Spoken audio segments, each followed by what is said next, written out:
여러분들을 주님으로 환영합니다. 오늘은 교회력 절기의 마지막 날입니다. 창조절의 마지막 날이고 그리고 성령 강림절의 마지막 날이기도 합니다. 교회력은 다음 주부터 시작되는 대림절이 교회력의 시작입니다. 대림절을 지나서 대림절에 주님의 탄생을 기다리고 그리고 주님을 맞이하는 성탄절기를 지납니다.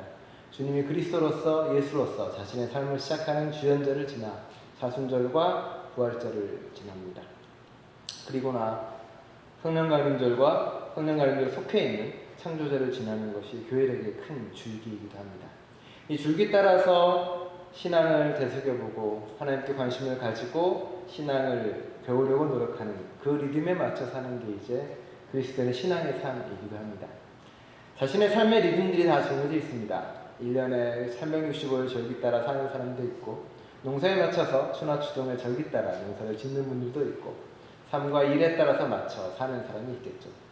그리스도인들의 신앙의 절기와 신앙의 리듬은 어쩌면 교회력 절기, 하나님의 리듬과 하나님의 숨결에 맞춰서 살아가는 게 아마 하나님의 절기이고 그리고 그리스도인의 삶인 거겠죠.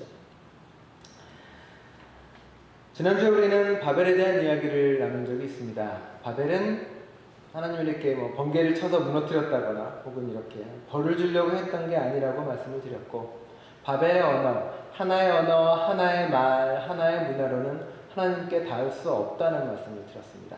나의 언어, 나만의 언어인 바벨의 언어, 성벽으로 둘러싸서 타인을 금지한 나의 언어들, 그리고 서로 모여서 욕망으로 쌓는 그곳에는 하늘에 닿을 길도 없고 하나님을 만날 수 있는 방법도 없습니다. 그래서 하나님은 그 모든 언어를 흩으셔서 다양한 언어, 다양한 문화, 다양한 경험을 통해서 그 많은 것 속에서 함께 하나님을 만날 수 있는 길을 알려주기 위해 수많은 사람을 흩으시고 다 멀리 보내기도 하셨습니다. 하나님의 문화는 끊임없이 흩어지고 나눠지는 문화입니다. 모여서 무언가를 하는 문화가 아니라는 거죠. 도시를 짓고 모여서 무언가를 하자는 것은 그동안에 배웠던 하나님과는 좀 다른 이야기입니다. 에덴 동산에서 모여서 살 때 하나님께서는 아담과 하와를 밖으로 내보냅니다. 어쩌면 그것은 벌로서 내보는 것이 아니라 너희가 나가서 밖에서 구원에 대한 길을, 나에게 돌아오는 길을 찾으라는 의미겠죠. 하지만 아담과 하와는 그 길을 제대로 찾지 못합니다. 흩트고 내보내기 위해 보냈던 그 인간들은 가인과 아벨로 대별되는 것처럼 분열에 이르게 되고 전쟁에 이르게 됩니다.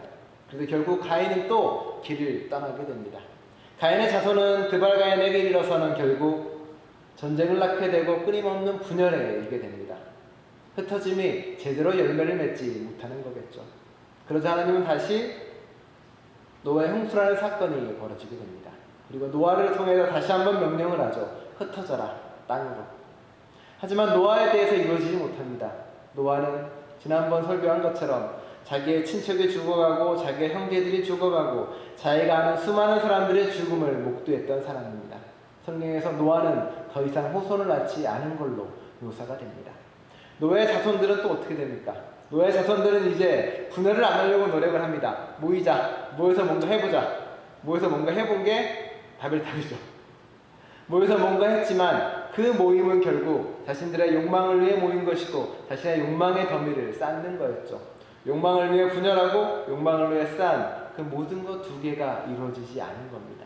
어쩌면 노아는 그리고 노아의 후손들은 그리고 아담의 후손들은 끊임없는 흩어짐의 실패와 흩어짐의 의미를 깨닫지 못했던 사람들입니다. 하지만 아브라함은 조금 다릅니다. 아브라함은 종종 믿음의 조상으로 불리기도 합니다. 왜 믿음의 조상일까라고 이야기하면 사람들이 이야기합니다. 와, 자신의 자식을 그렇게 바쳤으니 믿음의 조상입니다. 혹은 하나님의 명령을 받아서 무조건 길을 떠나왔으니 믿음의 조상이라고 이야기할 수 있습니다라고 성종 이야기하고 합니다. 하지만 성서에서 말하는 아브라함이 믿음의 조상이라고 한 이유는 아들을 바쳤다거나 혹은 무조건 길을 떠났기 때문이 아닙니다. 그것은 아브라함의 기나긴 행적 속에서 아브라함이 고민하고 씨름하고 부딪혀가면서 하나님을 알아가고 깨달아갔다는 겁니다. 어쩌면 이스라엘 민족이 고백한 하나님이 어떤 분인지를 그 뿌리와 근간을 가진 존재가 바로 아브라함이라는 존재입니다. 아브라함은 떠나서 방황하고 떠돌고 돌아다니면서 수없이 많은 다른 문화와 종교와 수많은 것을 체험하면서 하나님이 어떤 존재인지 비로소 알게 되고 그 근간을 놓게 됩니다. 그래서 믿음의 조상이라고 부릅니다. 그가 씨를 심었고 그가 하나님의 어떤 존재인지 땅에다가 그 씨를 심었고 거기서부터 비로소 하나님이라는 신앙이 어떤 존재에 대한 물음들이 끊임없이 시작됐기 때문에 그러합니다.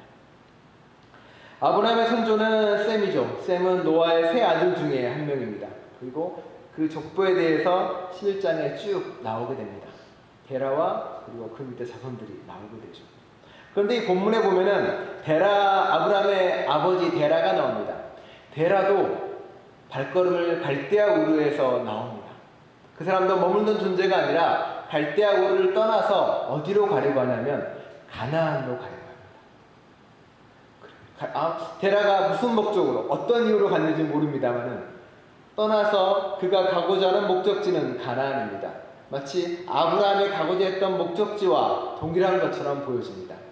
하지만 데라는 가나안에 가지 않습니다. 하란에 머물러서 정착을 해버립니다. 자기가 가야 될 곳, 떠돌아야 될 곳으로 가지 않고 그곳에 머물러서 생계를 꾸리고 삶을 꾸리기 시작하는 거겠죠. 아브라함은 언제 하란을 떠났을까요? 성서를 가만히 읽으면 마치 데라가 죽고 나서 아브라함이 발길을 떠난 것처럼 보여집니다. 스데반도 자신이 설교할 때 데라가 죽고 나서 아브라함의 길을 떠났다라고 설교합니다. 하지만 실은 오늘 말씀을 가만히 보고 숫자를 계산해보면 맞지가 않습니다. 70세에 아브라함을 낳고요. 아브라함이 75세에 떠납니다. 그런데 데라는 205세까지 삽니다. 장수했네, 부럽네 이런 생각을 일단 빼시고요. 대단히 오래 삽니다. 바꿔 말하면 뭐냐면 아버지가 죽은 뒤에 아브라함이 떠난 게 아니라 아버지가 살아 계셨음에도 불구하고 아브라함은 길을 나서게 됩니다. 그런데 성서는 스데반은 왜 데라가 죽었다고 표현하는 것이고 왜 성서는 마치 데라가 죽은 뒤에 아브라함이 떠난 것처럼 표현을 했을까요? 예전에 한번 설교를 했습니다만 데라는 그리고 정착한 사람은 이미 신앙이 죽은 자와 다를 바 없다라고 본 것 같습니다. 떠돌지 않는 자는, 새로운 신앙을 찾아서 발걸음을 옮기지 않는 자는, 삶에서 고정되고 갇힌 자는, 바벨의 성처럼 그 안에 묶인 자는 죽은 자와 다를 바 없었다라고 고백한 것 같습니다. 데라는 더 이상의 변화도, 더 이상의 꿈도, 더 이상의 희망도 꾸지 않았던 사람입니다. 하나님에 대한 새로운 모습이나 하나님에는 어떤 무언가를 찾지 않았던 사람이겠죠. 성서는 그래서 마치 데라를 죽은 사람처럼 표현합니다. 그리고 이미 멈춰버린 사람으로 묘사를 하겠죠. 이와 달리 아브라함은 음성을 듣습니다. 떠나야겠다라고요. 아브라함은 왜 그 하나님의 음성을 듣게 됐고 아브라함이 왜 떠났는지에 대한 어떤 단서도 여기엔 보이지 않습니다. 하지만 아브라함은 하나님의 말을 듣고 깨닫고 발걸음을 옮기기 시작합니다. 무조건 떠나는 그 말을 듣게 되는 거죠. 어쩌면 아브라함부터 시작된, 아담과 하와로부터 시작된 그 길은 우리와 똑같은 이주민의 삶입니다. 이곳을 떠나서 한국을 떠나 캐나다 와서 이주의 삶을 시작한 것처럼 데라도 갈대아 우르를 떠나서 하란에 머물면서 이주민의 삶을 살았겠죠. 이주민의 삶은 어떠합니까? 여전히 타자고 여전히 낯설고 여전히 경계인에 머뭅니다. 저 안으로 들어가지도 못하고 저 밖으로 튕겨 나오지도 못합니다. 한국 사람도 아니고 캐나다 사람도 아닙니다. 이제는 머물러서 스스로의 정체성을 스스로 결정해야 됩니다. 그래 나는 한국인이야. 난 여전히 한국에 관심을 가지고 있고 한국에 의미를 두고 있고 거기에 귀를 기울이며 살아가는 사람도 있습니다. 또 누군가는 나는 이제 한국과 선을 긋고 나는 이곳 캐나다 땅에서 캐나다인으로 살아갈게라고 선택을 합니다. 하지만 어떤 선택을 하든 우리는 결국 경계에 머물 수밖에 없습니다. 한국이 있지 않으니 경계에 있을 수밖에 없고 캐나다의 주류사에 들어가지 못하니 경계에 있을 수밖에 없습니다. 이주민들은 그렇게 여전히 낯설고 어정쩡하고 늘 차별받고 늘 외면받는 경계의 자리에 서게 될 수밖에 없습니다. 그런데 하나님은 아브라함에게 그렇게 하라고 이야기하는 겁니다. 거주민으로 살지 말고 경계인으로 살고 주변인으로 살아라. 그 낯설고 어색하고 그 그 어정쩡한 삶을 네가 살아라고 이야기하는 겁니다. 그게 너의 길이고 너의 삶이야라고요. 그리스도인의 삶은 마찬가지라고 말하는 겁니다. 그리스도인도 이 세상 사람도 아니고 하나님 나라 사람도 아닌 어정쩡한 경계인에 머무는 사람입니다. 이 땅에 머물 곳이 없고 이 땅에 머리둘 곳이 없는 사람이 그리스도인이라고 아브라함의 삶을 통해서 이야기하는 거겠죠. 아브라함은 그렇게 길을 떠나서 많은 삶을 살게 됩니다. 다양한 일을 겪어내고 다양한 경험을 하게 됩니다. 그러면서 아브라함은 점점 다른 사람으로, 다른 신앙으로, 다른 믿음으로 가지게 됩니다. 하나님이 떠나라는 그 말씀, 내 땅, 내 집, 내 친척을 모두 떠나서 온 그곳에서 그는 이제 새로운 땅과 새로운 가족과 새로운 친척들을 만나야 됩니다. 그리고 성서는 아브라함의 그 과정을 여실하게 보여주고 있습니다. 그 떠남과 그 발걸음 속에서 아브라함은 새로운 신뢰와 새로운 관계를 만들어냅니다. 정착민으로서가 아니라 떠돌기 때문에 끊임없이 하나님과 새로운 관계를 맺어가고 끊임없이 하나님과 씨름해 나가면서 자신의 새로운 신앙을 만들어 갑니다. 그것뿐이겠습니까? 떠돌면서 이웃과 가족과 다른 관계를 맺습니다. 사례와 하갈과 다른 관계를 맺고 자신은 이삭과도 전혀 다른 관계를 맺어갑니다. 그리고 그들과 더불어 자신의 관계를 재정립하고 새로 만들어갑니다.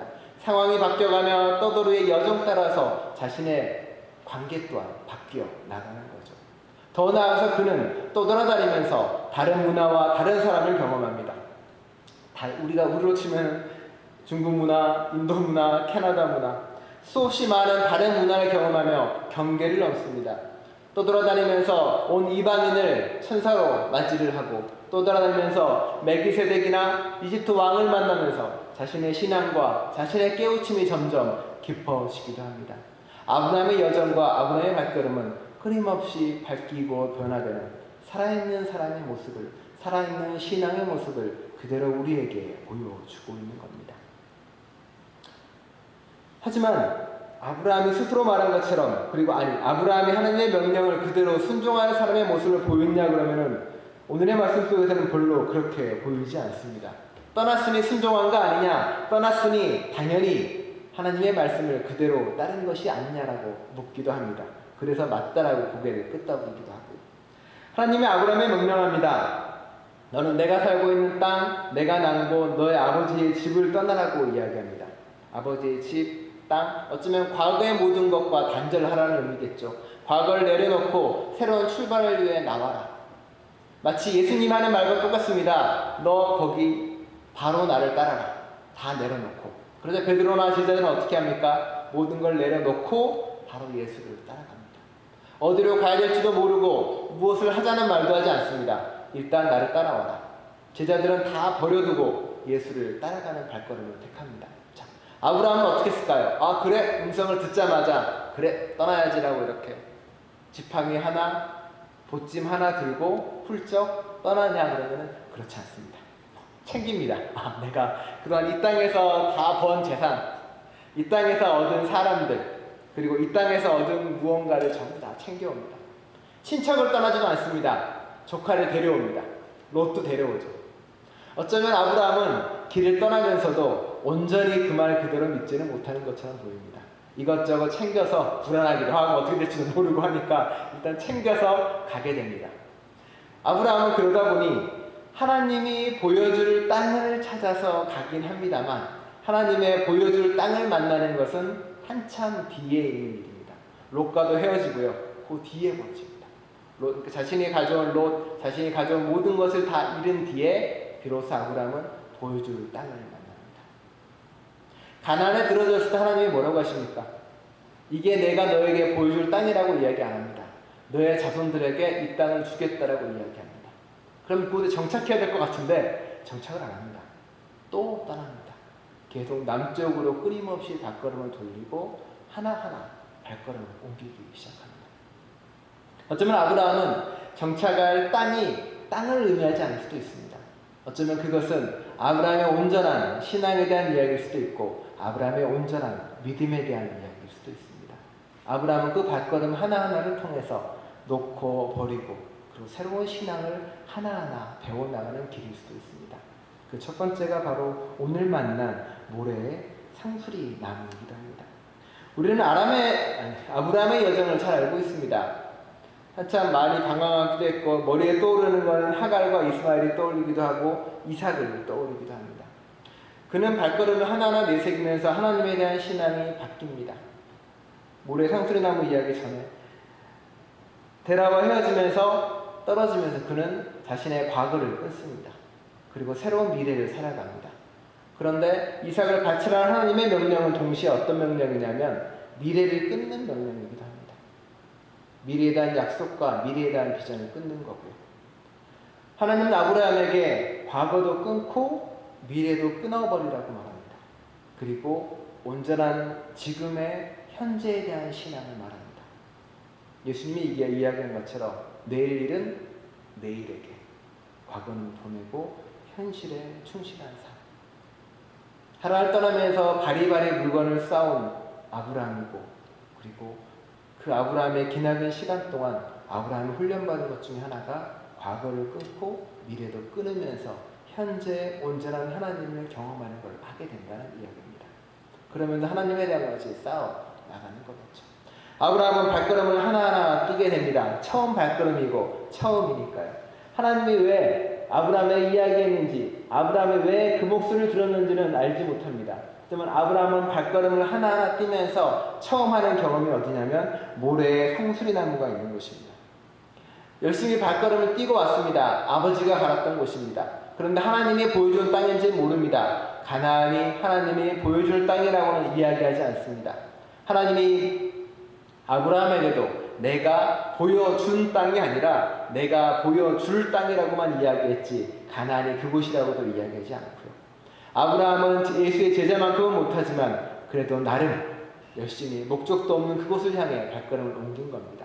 그리고 가나안을 지나 이쪽 저쪽 떠돌다가 모래에 상수리 나무에 머물게 됩니다. 상수리 나무가 이렇게 큰 나무구나. 보면은 그런 얘기하면 그래 상수리 나무가 있고 나무가 유명한가 보다. 그 안에 제단을 쌓았다네. 그렇구나라고 끝나고 넘어오면 별 문제가 없을지 모르겠지만 실은 모래 상수리 나무는 우리나라로 하면 모래지방, 모래가 선생님이라는 뜻인데 그 지역에 있는 거대한 성황당 나무 같은 겁니다. 그 당시에는 나무는 신성한 나무입니다. 모든 나무에는 하나님이 있고 모든 나무에는 어떤 신령한 기운이 머무는 곳입니다. 가나안 지방에도 수많은 종교가 있었고 수많은 문화가 있었습니다. 그리고 종종 상수리 나무는 그 뒤에도 나옵니다. 기드온이 어디 상수리 나무 밑에서 열심히 기도하는 모습을 보이기도 합니다. 나무 밑이 기도하기 좋아서가 아니라 그냥 사람들의 생각에는 어떤 거대한 나무에 하나님의 영이 혹은 신이 임할 거라고 믿었다는 겁니다. 모래의 상수리 나무라는 그 상징은 뭐냐면 아마 그 지역 사람들이 신성시했던 나무라는 뜻입니다. 근데 뭐 요즘처럼 그래 이 나무를 베고 십자가를 세우겠다거나 그 나무를 무너뜨리고 제단을 세우겠다거나 그렇게 하는 게 아닙니다. 뭐 무당집 옆에다 교회를 세워서 이런 이야기도 아닙니다. 무슨 얘기냐면 그 지역에서 신성시하는 그 나무가 있는데 아브라함이 거기 가서 그 앞에다가 이렇게 돌을 쌓고 거기서 하나님께 제사를 드리고 거기서 하나님께 기도를 했다는 겁니다. 우리나라 치면 성황당 나무 앞에 가서 이렇게 그 자리에서 같이 예배드리고 그 자리에서 같이 찬양드렸다는 이야기입니다. 거기에 하나님이 오실 거라고 믿고요. 무슨 말도 안 되는 얘기냐고 생각할 수 있겠지만 아브라함은 그렇게 해서 상수리 나무나 몇 군데를 거치게 됩니다. 바꿔 말하면 뭐냐면 그는 가나안 지역을 돌아다니면서 그들이 만나는 하나님, 가나안 사람들이 만나는 신, 가나안 사람들이 경험하는 어떤 절대적 존재를 끊임없이 경험하고 만나고 깨닫게 됩니다. 그러면서 자신의 하나님이 점점점 넓어지게 되고 점점점 체험하게 된다는 겁니다. 떠돌아다니는 이유는 신앙을 끊임없이 고민하는 이유는 그리고 다른 것과 끊임없이 만나려고 노력하는 이유는 하나님의 사람을 흩어서 다양한 문화와 다양한 언어를 하라고 하는 이유는 우리 하나님이 어떤 존재인지 좀 더 알아가고 깨닫는 존재입니다. 이 사람의 신앙은 그렇습니다. 모든 것에 하나님이 깃들어 있다고 말합니다. 모든 것에 하나님의 기운이 있고 모든 것에 하나님의 말씀이 있다고 그것을 만나고 체험하고 깨달아가면서 하나님이 깊어지고 신앙을 좀 더 알아가는 겁니다.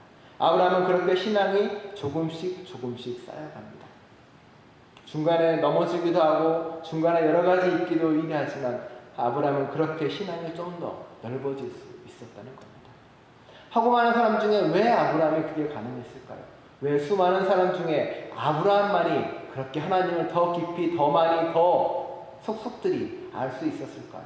왜 수없이 많은 사람들 중에 아버지 데라가 아니라 왜 아브라함이 하나님의 음성을 듣고 깨달을 수 있었을까요? 아브라함은 도대체 무엇이 있고 무엇이 달랐을까요? 상쾌해진뒤의 길을 떠나가는 고재나 씨의 시인을 우리는 함께 기도에 같이 읽었습니다. 어떤 때 길을 떠나냐면은 까닭없는 기쁨이 속에서 샘솟을 때, 불평과 원망이 마른 풀처럼 잠들었을 때, 생애된 온갖 바람이 바람인 듯 사라지고 욕망을 위해 순결한 사랑이 아침 노을처럼 곱게 피어오를 때라고 이야기합니다. 아브라함은 그런 사람 아니었을까요? 지금 이곳이 아닌 사람, 지금 이 자리가 불편한 사람, 지금 이게 아니라고 생각했던 사람. 어쩌면 아브라함은 자신의 관심과 자신의 눈동자가 온통 떠도름을 향해서 혹은 온통 하나님을 향한 관심으로 쏠려 있었던 사람이었을 것입니다. 폴틸리는 신앙을 궁극적 관심이라고 이야기합니다. 즉, 무언가에 대한 궁극적인 실존에 대해서 끊임없이 관심을 갖는 게 신앙이라고 이야기하는 거죠. 관심은 들음이 되고, 들음은 믿음이 되고, 열정이 되고, 신앙이 됩니다. 아브라함은 끊임없이 하나님께 관심을 기울였던 사람입니다. 관심이 있었기 때문에 하나님의 음성을 들을 수 있었고, 관심이 있었기 때문에 끊임없이 하나님을 만날 수 있었던 사람입니다. 우리 안에 하나님에 대한 관심이 있는가를 묻는 이유도 바로 그겁니다. 신앙을 가져라, 열정을 가져라, 무엇라가 아니라 내가 하나님을 향한 관심이 있는가입니다. 관심이 있는 사람은 보입니다. 관심이 있는 사람은 들을 수 있고, 관심이 있는 사람은 만날 수 있습니다. 아브라함은 수없이 많은 사람들 중에서 하나님께 관심이 있는 사람이었고, 하나님께 관심을 돌리려는 사람이었기 때문에 만날 수 있었다는 겁니다. 우리는 아브라함과 똑같은 이주민의 삶을 살아가고 있습니다. 여전히 이방인이고, 여전히 낯설고, 여전히 얼쩡얼쩡거리면서 주변부의 삶을 살아가는 사람입니다. 나의 의지로 이 땅에 왔다고 하지만 어쩌면 그 의지 속에 하나님의 뜻이 있을 수도 있다는 이야기입니다. 변방에 살아가며 주변부로 살아가며 우리는 누가 어떤 것에 무엇에 관심을 가지고 있습니까? 성경은 우리에게 말합니다. 하나님께 관심을 가지라고. 하나님께 관심을 가지면, 하나님께 관심을 돌리면 하나님이 너에게 알려주고 보여주고 깨닫게 해줄 거라고요. 하나님은 우리에게 스스로 보여주기 때문에 우리가 알 수 있는 존재입니다. 하지만 그 전에 내가 하나님께 관심을 가져야 진리를 보고 깨달을 수 있습니다. 아브라함은 수없이 많은 떠도는 삶 가운데서 수없이 많은 떠돌아다니면서도 다른 사람의 종교, 다른과의 만남, 누군가의 접촉 속에서도 끊임없이 하나님을 경험하고 체험했던 사람입니다. 그 근간에는 하나님에 대한 관심이 있습니다. 그 관심이 우리를 새로운 세상으로 그리고 새로운 만남으로 이끌어줄 것입니다. 하나님에 대한 것만이 아닙니다. 아브라함은 더 나아가서 하나님에 대한 관심을 돌려서 타인에 대한, 타자에 대한 관심으로 바뀌게 됩니다. 가족밖에 모르는 사람들이 소돔과 고모라를 멸하겠다는 하나님의 명령에 이야기합니다. 처음에는 이렇게 그냥 순종만 하고 하나님 하라고 할 때 예 했던 사람이 소돔과 고모라고 할 때 뭐라고 이야기합니까? 하나님, 의인이 100명만 있다면, 의인이 50명 있다면, 의인이 4명만 있다면 하나님과 거래를 합니다. 점점. 타인에 대한 관심이 타인에 대한 사랑으로, 그 타인에 대한 사랑 때문에 하나님에게 끊임없이 묻고 답하는 사람이 될 수 있다는 겁니다. 하나님과 이웃에 대한 끊임없는 관심들, 그게 신앙의 시작입니다. 여러분 주변 사람에게 얼마나 관심이 있나요? 내 옆에 있는 누군가가 괜찮을까? 내 옆에 있는 지금 안 보이는 누군가는 잘 살고 있을까? 그 관심 하나하나가 신앙이고 사랑이고, 그 관심 하나하나가 그리스도인의 발걸음입니다. 요즘 여러분들은 그 관심을, 여러분이 가지고 있는 수많은 것에 바라보는 관심들 중에 많은 부분을 부디 하나님에게 그리고 부디 이웃들에게 들릴 여러분 되시기를 간절히 축원합니다. 기도하겠습니다. 주님, 삶을 살아가면서 우리는 우리의 관심을 내 욕망과 내 바람에 두고 있을 때가 많이 있습니다. 아브라함이 당신의 음성을 들었던 이유는 당신의 음성을